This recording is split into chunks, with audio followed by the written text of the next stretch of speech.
네, 특성해 주신 12목장 여러분 감사드립니다.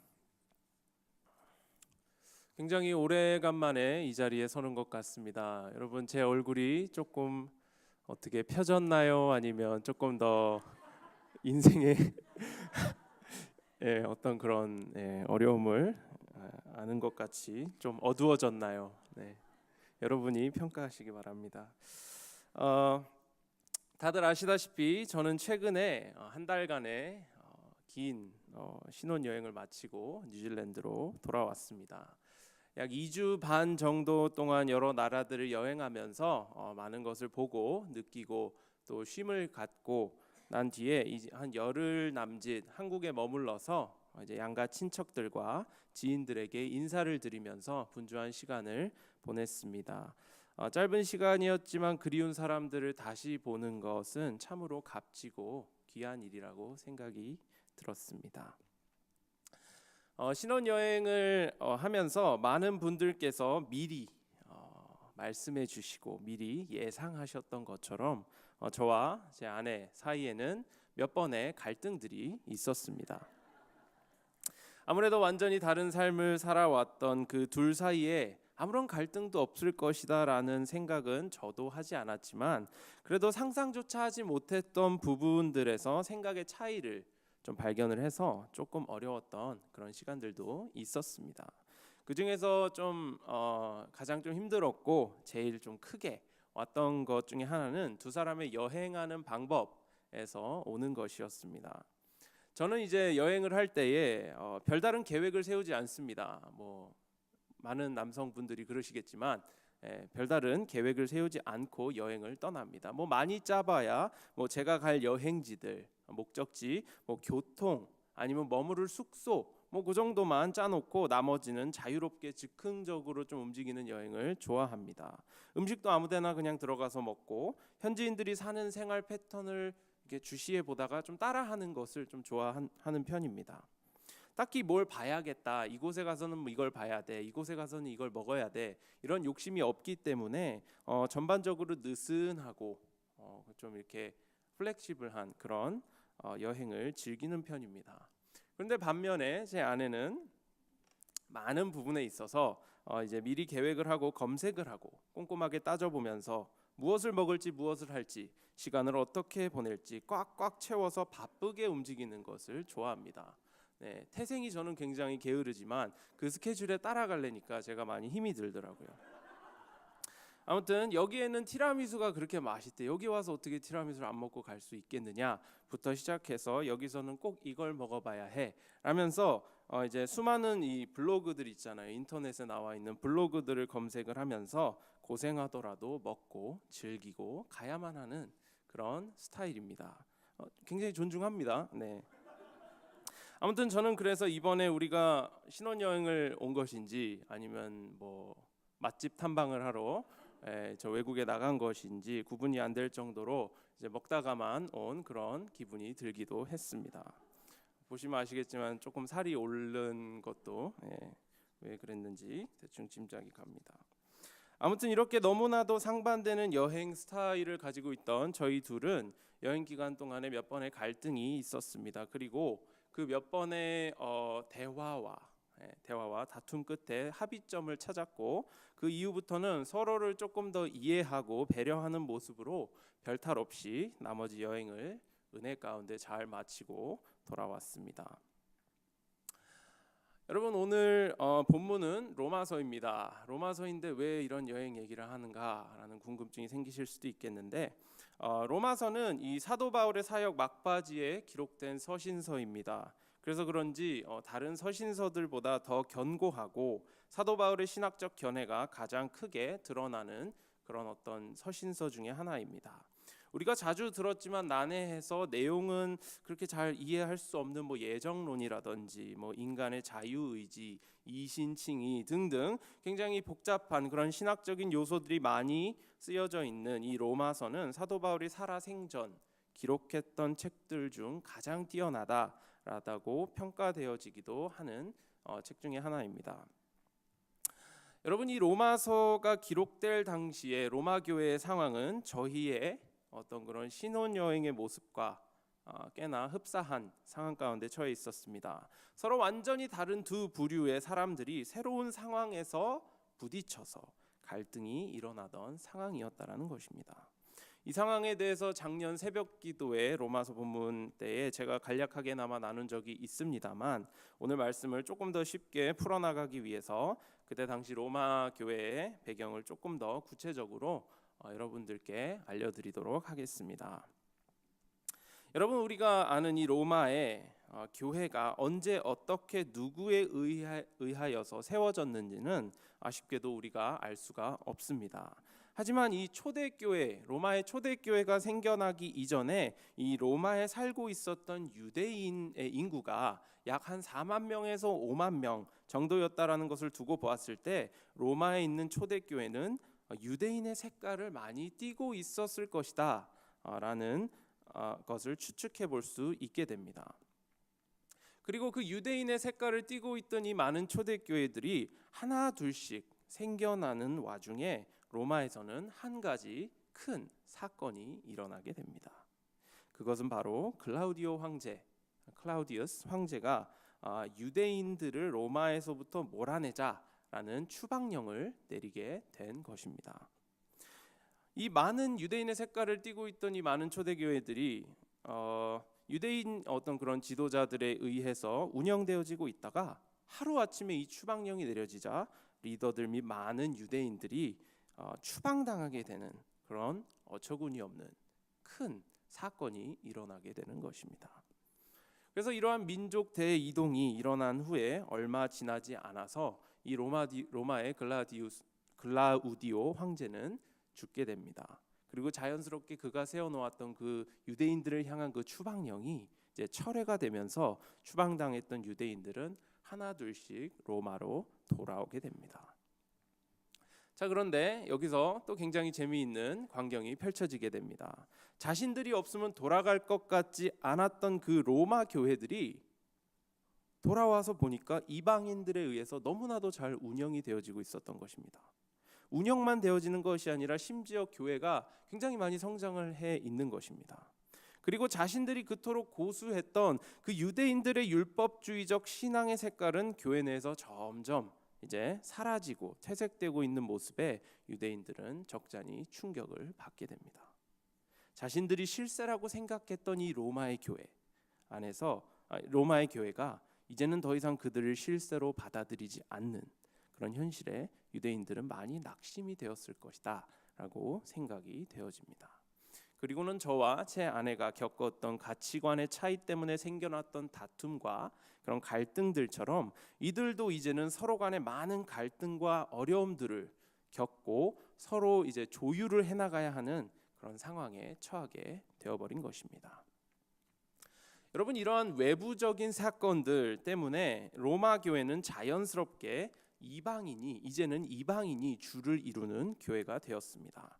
그리고 이러한 일들이 일어난 것을 너무나도 잘 알고 있던, 모든 이 내용을 알고 있던 이 사도 바울은 이제 로마 교회 교인들에게 자신의 신학적 입장을 이제 설명하기 위해서 로마서 전반부인 1장부터 로마서 8장까지 이신칭의에 대해서 장황하게 기록하게 됩니다.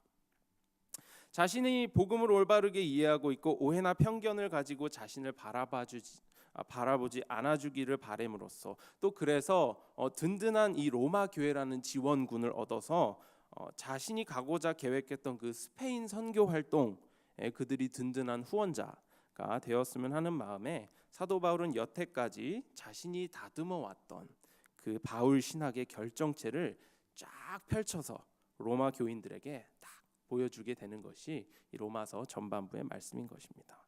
그리고 오늘 본문은 이러한 바울 신학의 결정체 중에서도 가장 아름답고 가장 고귀하다라고 여겨지기까지도 하는 그 부분인 8장 35절부터 39절까지의 말씀입니다.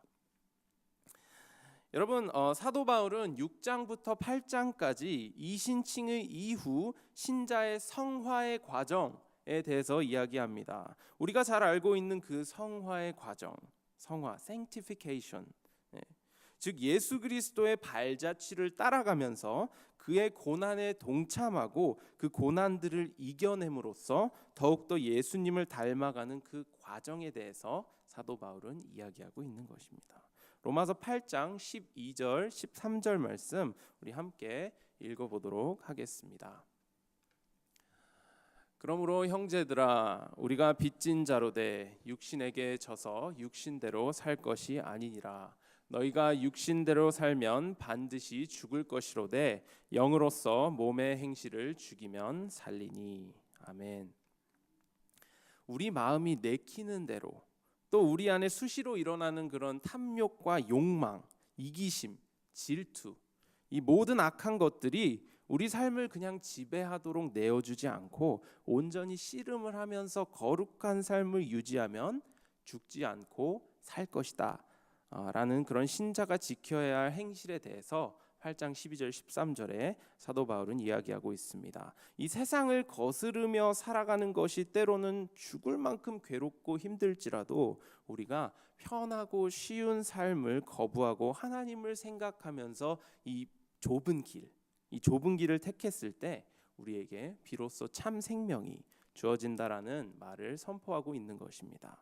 그리고 그것이 바로 믿음으로 의롭다 여김을 받은 우리 모두가, 저와 여러분을 포함한 우리 모두가 겪어야만 하는 이 성화의 과정이다라고 사도 바울은 전하고 있는 것입니다. 여러분, 우리가 이러한 성화의 과정을 겪을 때에 늘 고난이란 것이 따르기 마련입니다. 뭐 이런 것들이 있겠죠. 어린 시절의 혈기, 아니 틈만 나면 비집고 올라오는 교만함, 나이가 이제 들면서 저절로 생기게 되는 이생의 자랑 등등 육신과의 어떤 그런 나의 심적인 마음에서 올라오는 것들과 싸움에서 오는 그 괴로움과 고난들이 있고, 또 믿음을 우리가 지킴으로써 그리스도인으로서 우리의 신념을 지킴으로써 외부에서 오는 압력이나 조롱, 비방과 외로움 등등 원치 않는 그런 고난들을 겪어 나가게끔 되어 있는 것이 우리 믿는 그리스도인들의 삶이라는 것입니다. 그리고 이러한 일들을 겪으면서 각자가 가지고 있는 연약함들을 알게 됩니다. 그 연약함들, 늘 넘어지고 늘 좌절하는 그 삶 때문에 우리가 눈물을 막 흘리고 하나님 안에서 하나하나씩 해결해 나가면서 예수 그리스도를 더욱더 닮아가는 그 과정이 바로 사도 바울이 8장에서 이야기하고 있는 성화의 과정이란 것입니다. 그렇기 때문에 만약에 지금 우리가 살고 있는 이 현재의 삶에 이러한 고난들이나 내가 가진 신앙적 신념을 지키기 위해서 이 세상에서 손해보는 일이 드물다라고 생각이 되어진다면 어쩌면 우리는 하나님과 아주 가깝게 지내지 않고 있는 것이 아닌가라고도 조심스럽게 생각해 볼 수 있을 것 같습니다. 제가 설교를 쓰면서 이쯤 되면은 우리 듣는 성도님들께서 야, 오늘 설교 정말 우울하구나라고 생각을 하실 수도 있을 거라고 혼자 이제 짐작을 해봤습니다. 아니, 신자가 이 땅에서 그리스도인이 이 땅에서 고난을 겪는 것이 당연한 거라니. 아니, 이걸 미리 알았더라면 애시당초 이 교회란 곳에 내가 발을 들이지 않았을 텐데 라고 생각을 하시는 분은 없을 거라고 생각이 되어집니다. 아니면 이렇게 생각을 하실 수도 있겠습니다. 적어도 내가 아는 하나님은 그런 분이 아니야 라고 생각을 하시는 분들도 계실 수 있겠습니다. 하지만 여러분, 제가 지금 전하는 말씀을 오해하지 않고 들으셨으면 좋겠습니다. 우리가 믿는 하나님은 우리의 아픔을 통해서 우리가 경험하고 있는 고난과 환난, 우리가 막 느끼는 그런 마음의 아픔들을 통해서 희열을 막 느끼시는 그런 마조히스트가 아니십니다, 여러분. 우리가 삶에서 겪는 고통들을 막 지켜보면서 하하 막 이렇게 웃으시면서 기뻐하시고 히히덕거리시는 분이 절대 아니시라는 것입니다. 반대로 우리 사랑의 하나님께서는 우리가 겪는 그 모든 고난들을 통해서 그리스도의 발자취를 따르게 하시고 우리를 본래 창조 때의 형상으로 다시 빚어가시는 그러한 따뜻한 분이심을 기억하시기를 바랍니다. 우리가 당한 시험들을 이겨낼 수 있도록 옆에서 함께 아파하시고 늘 중보해 주시고 늘 힘을 주시고 또 그 고난들마저도 은혜의 손길로 빚으셔서 하나의 아름다운 작품을 만들어내시는 분이시라는 것입니다. 아마 제가 굳이 이렇게 장황하게 설명하지 않아도 여기 계신 여러분들께서 그러한 하나님의 위대한 손길을 저보다도 더 많이, 더 자주 겪으셨으리라고 믿습니다. 그리고 지금 이 순간에도 여러분 삶 중에 여러분 삶의 고난 때문에 어려움을 겪고 계신 분들이 계시다면 하나님의 뜻대로 부르심을 입은 우리 모두에게는 모든 것이 합력하여 선을 이룰 것을 믿으며 기대하시면서 나아가시기를 소망합니다. 자, 그렇다면 우리는 이 고난을 당하는 때에 우리가 어떻게 해야 할까라는 것에 대해서 한번 보도록, 어떤 마음가짐을 가져야 할까라는 것에 대해서 한번 살펴보도록 하겠습니다. 오늘 함께 암송했던 로마서 8장 37절 말씀을 띄워드릴 테니 함께 읽어보도록 하겠습니다. 자, 시작. 그러나 이 모든 일에 우리를 사랑하시는 이로 말미암아 아멘. 여러분, 지난주에 제가 지난주 월요일 날 뉴질랜드에 도착했습니다. 지난주에 월요일 날 도착을 해서 화요일부터 교회 출근을 했습니다. 출근했는데 출근을 하자마자 저는 무기력증에 걸리고 말았습니다. 네.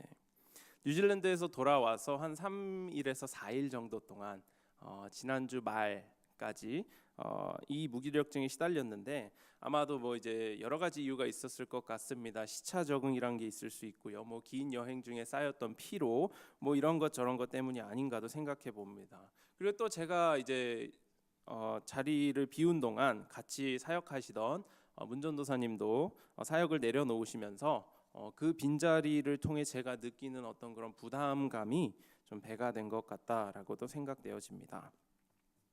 아무튼 이러한 무기력함 앞에서 저는 마음이 굉장히 많이 어려웠고 앞으로 사역자로서 또 이제는 한 가정의 가장으로서 견뎌내고 이겨내야 할 일들이 너무나도 많을 것이다 라는 그러한 불안함과 걱정에 제 영혼이 짓눌리고 있었던 것을 좀 느꼈습니다. 제가 잘 해낼 수 있을까? 과연 올해를 무사히 통과할 수 있을까라는 부담감이 생각 외로 굉장히 컸고 또 그러한 생각 때문에 일의 효율도 많이 떨어지고 도저히 힘이 나질 않았습니다. 그런데 그렇게 무기력한 날들을 보내던 와중에 저는 교회에서 진행되고 있는 그 특별 새벽 기도에 참석을 하게 되었습니다. 그리고 그곳에서 전해지는 말씀을 듣고 저희 이제 또 기도를 하면서 제가 한 달 혹은 몇 달 동안 잊고 지내던 것을 하나님께서 다시 한번 이렇게 기억나게 하셨습니다. 그리고 그것은 바로 우리가 오늘 방금 함께 읽은 그 37절 말씀입니다. 그러나 이 모든 일에 우리를 사랑하시는 이로 말미암아 우리가 넉넉히 이기느니라. 이 모든 일 35절에 나온 환난이나 공고나 박해나 기근이나 적신이나 위험이나 칼, 이 모든 일에 대하여 우리가 넉넉히 이긴다라고 승리를 선포하고 계신 그 하나님의 말씀이 기도하고 있던 제 마음에 깊이 들어오면서 제가 가지고 있던 그 모든 걱정들, 앞으로 세워놓았던 인간적인 계획들이 하나하나씩 무너지기 시작했습니다. 그리고는 하나님께서 주시는 그 참 평안이 제 마음 안에 다시 서서히 깃들기 시작했습니다. 또 그 순간부터 무기력증이 회복이 되면서 서서히 이전의 삶의 패턴을 되찾기 시작했습니다. 이미 그리스도께서 성취해 놓으신 그 완전한 승리 안에서 두려움과 걱정을 가질 필요가 없고 또 애초에 사역자의 길을 걷겠다고 결정했을 때 그 깜깜한 미래를, 보이지 않는 그 미래를 말씀이란 등불만 의지하며 살아가기로 했던 이전의 다짐, 이 기억이 나면서 제가 가지고 있던 그 미래에 대한 불확실함과 그 두려움들이 차츰차츰 사라지기 시작했다라는 것입니다. 그리고는 그 하나님의 사랑 안에 다시 거하면서 그 영혼의 평안함을 다시 찾게 되었습니다. 여러분, 예수 그리스도를 따르는 우리 신자들에게는 어떠한 어려움들이 있더라도 넉넉히 이기게 됩니다. 왜냐하면 하나님께서는 우리를 사랑하시기 때문입니다. 비록 그 어려움들을 견뎌낼 때에는 죽을 것만 같고 불평 불만도 많아지고 너무 짜증도 나지만 결과적으로 보았을 때 우리는 넉넉히 이긴다라는 것입니다. 여러분, 여기서 이 넉넉히 이긴다라는 것은 압도적인 승리를 하게 된다라는 말씀과 같습니다. 아주 팽팽한 접전을 하다가 겨우겨우 승리를 거머쥐는 그런 것이 아니라 상대방에게 미안해질 정도로 완전하고도 결정적인 승리를 일컫는 표현인 것입니다. 마치 프로축구팀과 동네 조기축구팀이 경기를 하는 것처럼 불보듯 뻔한 결과를 보게 된다라는 것입니다. 이토록 예수 그리스도를 따르는 우리에게는 이미 그리스도께서 성취해 놓으신 그 압도적인 승리가 주어져 있습니다. 그렇기 때문에 우리 인생의 결국을 아는 우리 모두는 폭풍 가운데에서도 평안함을 누릴 수 있게 되는 것이고, 수많은 위협들 가운데서도 잔잔함을 유지할 수 있게 되는 것입니다. 이것이 바로 우리 그리스도인들이 고난을 마주하는 자세여야만 하는 것입니다. 이 시간 바라는 것은 세상이 감히 흉내낼 수 없는 그런 담대함과 그런 고난을 바라보는 자세, 또 우리를 사랑하시는 이로 말미암아 얻을 수 있는 그 평안함, 또 이미 성취해 놓으신 압도적인 승리 안에 거하시는 그런 저와 여러분이 되시기를 소망합니다. 넘어가서 본문의 마지막 두 구절인 로마서 8장 38절과 39절 말씀을 한번 살펴보도록 하겠습니다.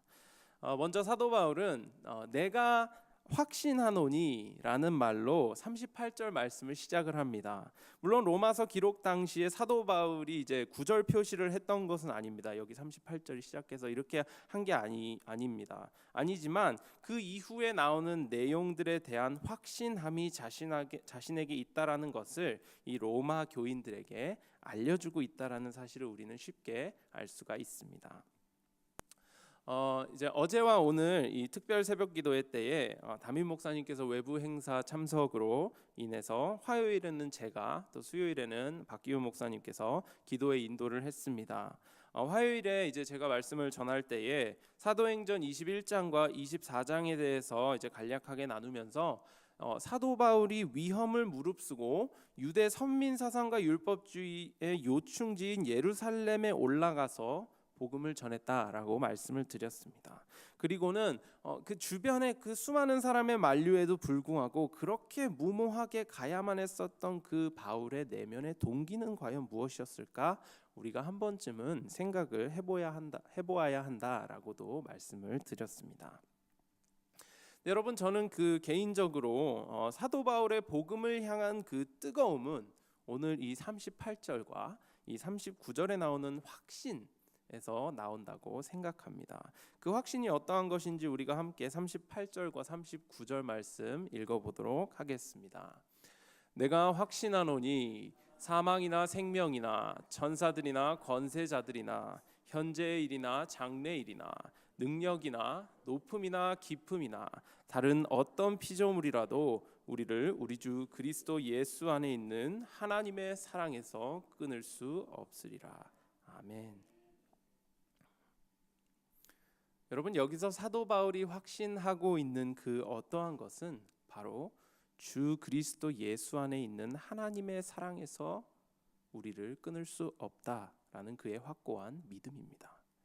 그가 온갖 위험을 무릅쓰고 예루살렘에 올라가서 복음을 전파할 수 있었던 이유도, 갖은 매질과 폭행, 바다의 위험과 파선, 굶주림과 헐벗음들까지도 감당해낼 수 있었던 이유는 바로 그에게 하나님의 사랑에 대한 확신이 있었기 때문입니다. 자, 그렇다면 사도 바울이 그렇게 확신했던 이 하나님의 사랑은 과연 무엇일까? 라는 질문이 또 생길 수도 있을 것 같습니다. 이 굉장히 너무나도 추상적인 이 하나님의 사랑이란 게 과연 무엇이기에 사도 바울을, 한 사람을 이렇게까지 만들 수 있는, 사도 바울이 이렇게까지 장황하게 설명을 하는가? 라고 생각되어지는 분들도 분명히 계실 것 같습니다. 사실 저는 오늘 말씀을 준비하면서 굉장히 많은 스트레스를 받았습니다. 제 아내가 옆에서 저를 안쓰러운 표정으로 지켜볼 정도로 이 말씀을 도대체 어떻게 풀어나가야 할까가 정말로 너무나도 막막했습니다. 왜냐하면 이 사랑이란 것은 말이나 글로 표현하기가 너무 어렵기 때문입니다. 그리고 여차저차 제가 최선을 다해서 표현을 한다고 한들 그 말을 듣는 이들이 그 사랑을 직접 경험해 보지 못했다면 온전히 이해할 수 없을 것이기 때문입니다. 제가 저희 어머니께서 저에게 아무리 내가 널 사랑한다라고 말씀해도 제가 감히 그 사랑을 온전히 다 이해할 수 없는 것처럼 이 사랑은 말로 표현하기가 참 어려운 것 같습니다. 여러분, 제 아내는 자꾸 아내 얘기가 나와서 죄송합니다만 자꾸 신혼인 거 티내는 것 같고 그런데 제 아내는 종종 이제 사랑을 확인을 받고 싶어 합니다. 그래서 가끔 저한테 난감한 질문을 던질 때가 있습니다. 바로 자기 자신을 얼마나 사랑하냐고 묻는 것입니다. 이렇게 솔직한 질문을 하는데 아무튼 그럴 때마다 저는 굉장히 긴장을 하게 됩니다. 평소에 표현하는 법이 굉장히 서툽니다. 저는 굉장히 서툴어요. 그 서툰 제가 제 마음에 있는 이 사랑을 어떻게 말로 표현해야 하는지가 너무 막막하기 때문입니다. 그렇다고 너무 뻔하게 나는 너를 하늘만큼 땅만큼 사랑해, 아니면 아주 많이, 정말 많이 사랑해 라고 한다면 그날 저녁밥을 굶어야 할 수도 있기 때문에 저는 그러한 질문들을 받을 때마다 제가 가지고 있는 창의성을 이제 몸속에 내재되어 있는 모든 창의성을 발끝에서부터 머리끝까지 다 긁어 모아서 여태까지 들어보지 못했던 새로운 표현을 만들어내려고 애를 씁니다. 그리고 그 대답을 듣는 아내는 제 대답보다는 저의 노력이 가상하여서 그냥 넘어가 주는 것 같기도 합니다. 아무튼 이렇게 누군가를 향한 사랑은 말이나 글로 표현하기가 참으로 어렵구나라고 늘 생각되어집니다. 그래서 오늘 여러분들께 하나님의 사랑을 어떻게 말로 표현할 수 있을까라고 계속 고민하고 기도하다가 그냥 이런 생각이 들었습니다. 그냥 오늘 설교는 제 이야기로 마무리를 지어야겠구나라는 생각이 들었습니다. 제가 어떻게 하나님의 사랑을 접하게 됐는지, 또 사도 바울이 오늘 본문에서 말하고 있는 끊을 수 없는 그 하나님의 사랑이 언제 제 삶에 들어와서 온전히 제가 이해를 하게 되었는지에 대해서 나누고 말씀을 마치도록 하겠습니다. 바라는 것은 이 이야기를 통해서 여러분께서 행여나 잠시 동안이라도 잊고 계셨던 그 하나님의 사랑을 다시금 떠올리실 수 있게 되기를 소망합니다. 여러분, 저는 어렸을 때부터 칭찬받는 것을 굉장히 좋아했습니다. 대부분의 가정에서 그렇듯이 잘한 것에 있어서는 칭찬을 받았고 잘못한 것에 있어서는 징계를 받았기 때문에 늘 칭찬을 받기 위해서 무엇이든지 잘하려고 굉장히 많이 노력을 했습니다. 그러한 가정 환경에서 자란 저에게는 무엇인가를 이루어내야지만 하나님께 칭찬을 받고 하나님께서 기뻐하실 것이다 라는 굉장히 잘못된 생각이 자리 잡고 있었습니다. 그래서 하나님께서는 늘 저를 훈계하시는 하나님으로 비춰져 있었고 제가 무언가를 잘했을 때에만 칭찬해 주시는 분으로 여겨지고 있었다라는 것입니다. 그런데 그러한 고정관념은 쉽게 바뀌지 않았습니다. 제가 26살이 되도록, 제가 지금 한국 나이로 31죠. 제가 26살이 되도록 하나님에 대한 오해가 저에게는 쌓여 있었고 하나님께서는 마치 경찰관과 같은 분처럼 엄격한 분으로 저에게 남아 있었습니다. 그러다가 이제 제가 신학교 2학년 때에 학교 이제 기숙사에 살았는데 학교 기숙사에서 밤에 혼자 이렇게 묵상을 하고 있을 때 하나님께서 제 마음에 이렇게 불같이 임하시고 저에게 이렇게 말씀을 하셨습니다. 윤재야, 나는 네가 나를 위해서 자꾸 무언가를 하려고 하는 것보다 그냥 너와 함께 하고 싶다. 그게 단데 왜 너는 그렇게 여기저기 뛰어다니면서 나를 기쁘게 하려고 하니? 이 말씀을 저에게 너무나 강하게 하셨습니다. 너무나도 강하게 이 말씀이 제 마음에 임해서 저는 그 자리에서 목 놓아서 울게 되었습니다. 저는 평소에 잘 울지 못하는 성격을 가지고 있었습니다. 그때까지만 해도 잘 울지 못했습니다. 근데 제가 마음에 묶여있던 그 한 부분이 풀리게 되면서 진짜 1시간 내내 목이 아프도록 펑펑 울었던 기억이 납니다. 그리고 그제서야 하나님의 사랑이 이러한 것이구나 라는 것을 이해하게 되었고, 제가 가지고 있던 모든 욕심들과 불평 또 불만들을 내려놓게 되었습니다. 그냥 제 존재 자체만으로도 기뻐하시는 그 하나님의 사랑을 그때 기억하게 된 것입니다. 알게 된 것입니다. 하나님께서 나와 함께하는 것만으로 좋으시다면 나도 하나님과 함께하는 것으로 만족한다는 고백이 또 이제 비로소 나오게 되었습니다. 그리고는 제 머릿속에 커서 성공적인 목회를 하고 싶다라는 욕심이 이제는 교인 한 명만으로 괜찮다는 고백으로 바뀌었고, 이제 넉넉한 재정을 가지고 살아가고 싶었던 그 욕심이 돈 한 푼 없어도 정말 하나님만 있으면 함께 하시면 괜찮다는 고백으로 바뀌었고, 사람들의 인정을 바랬던 그 욕심이 사람들의 욕과 손가락질까지도 감내하겠다라는 고백으로 바뀌게 됐습니다. 그리고 정말로 그때부터 제 삶의 모든 것들을 하나님께서 하나하나씩 더 낮추시기 시작했습니다. 저는 더욱더 낮아질 것이 없다라고 생각했는데 더 낮추시기 시작을 하셨습니다. 그리고 제가 정말 드렸던 그 고백이 진심인지 확인을 하셨고, 바닥부터 이제 다시 시작하도록 하셨습니다. 굉장히 어려운 일도 많았습니다. 다 이제 말씀을 드리지 못하겠지만 정말 어려운 일도 많았습니다. 근데 하지만 이제 와서 돌아보면 그 어려움들을 다 견뎌낼 수 있었던 그 원동력은 제가 그때 경험했던 그 하나님의 사랑 덕분이 아닌가 생각되어집니다. 여러분, 앞으로도 제 삶에는 참으로 많은 고난들과 시련들이 있을 거라고 예상을 합니다. 하지만 그때마다 사도 바울이 확신했던 사망이나 생명이나 천사들이나 권세자들이나 현재일이나 장래일이나 능력이나 높음이나 깊음이나 다른 어떤 피조물이라도 끊을 수 없는 그 하나님의 사랑을 기억하면서 나아가고자 합니다. 그래서 마지막 날에 제 삶을 돌아보면서 하나님께서 이 긴 여정 동안 이 부족한 죄인을 그 사랑하신 그 흔적을 군데군데 볼 수 있게 되기를 소망합니다. 이 귀한 성화의 여정에 함께 동참하시고 함께 걸어가며 때론 함께 웃고 함께 울며 모든 것을 넉넉히 이기신 그 예수 그리스도의 발자취를 따라서 인내함으로 푯대를 향하여 묵묵히 달려가는 그런 저와 여러분이 되시기를 소망함으로 오늘 말씀을 마치도록 하겠습니다. 제가 기도하겠습니다.